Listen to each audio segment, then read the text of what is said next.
Hi, this is Elizabeth Huttinger from the 2020 Initiative. Our mission is to develop interdisciplinary projects that translate proven discoveries in health from the scientific community into practical applications for developing countries.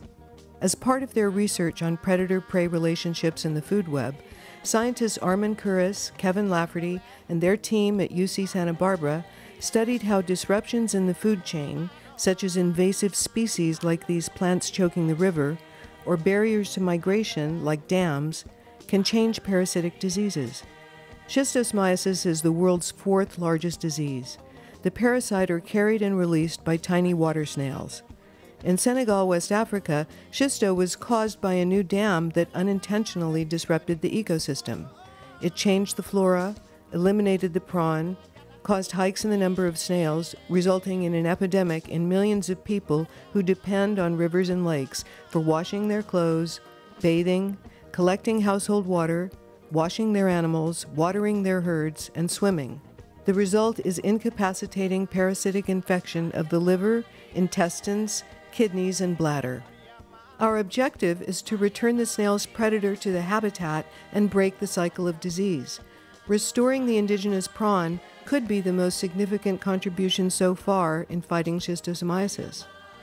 This is the native river prawn that vanished above the dam in the late 1980s, and here it is in its natural habitat. Without this predator, the snail population exploded, and so did schistosomiasis. Our research design is simple. We treated 700 participants with the drug praziquantel, both test groups and control groups, to create a zero base of infection to start with. Then we returned 4, 8, and 12 months later to test the population for schisto. People protected by the prawns will have a significantly lower rate of infection. It's the nature of freshwater prawns to eat snails. They can eat up to 1/3 of their own body weight every day. They eat snails for the calcium in their shells, eating most aggressively during their growth period because they shed their own armature 12 times before reaching adult size. So there's a huge need for the calcium from snails every time the prawn grows a new shell of its own. The National Aquaculture Agency is providing us with a state-of-the-art fish hatchery located in the estuary of the Senegal River. It's entirely powered by solar energy, with 10 hatching tanks, 8 concrete grow-out tanks, and floating cages offshore. Together, this agency and PROJET CREVETTE are launching the effort to produce millions of fingerlings every year to stock village watering points where they will consume infected snails and break the cycle of disease. Here's the hatchery, and here are our current demonstration sites, where we've built large, low-density farming cages at the village beaches that will be home to each crop of prawns, from fingerling to market size. Villagers have already adopted some behavior changes, like doing more of their laundry work on shore rather than in the water, and pouring their soapy water into a sand trap instead of polluting the river with it. In the next phase of the project, we'll begin to expand this program to several more sites where schistosomiasis today is higher than 50% of the population. We'll also expand the approach by stocking the irrigation canals of large plantations and rice paddies, where prawns can be grown in polyculture and protect the field workers from schisto at the same time. Coincidentally, Senegal just completed a major highway improvement between Saint Louis and Richard Toll, which will help get the prawns to market. They're also paving a direct road to the Lac de Guerre that will really improve access to our current test sites, an area where, before the introduction of prawns, 80% of the population had chronic schistosomiasis. Here are the partners of PROJET CREVETTE. Our lead partner is the University of California. We coordinate with the Ministry of Health and the Ethics Committee on Human Research.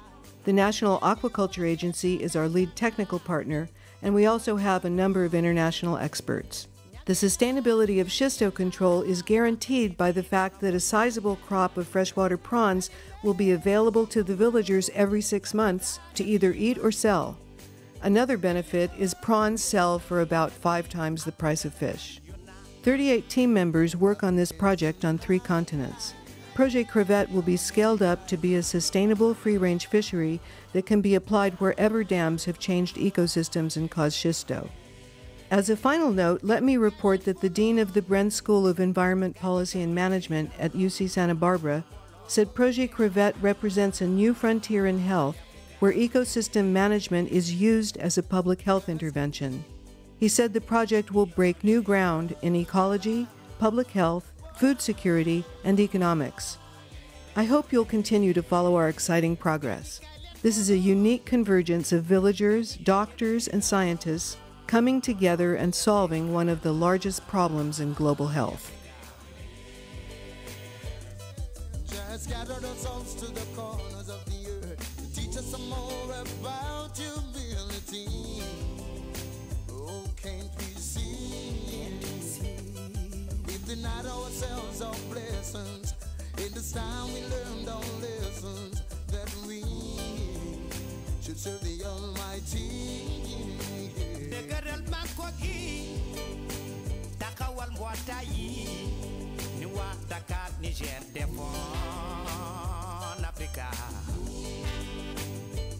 African polole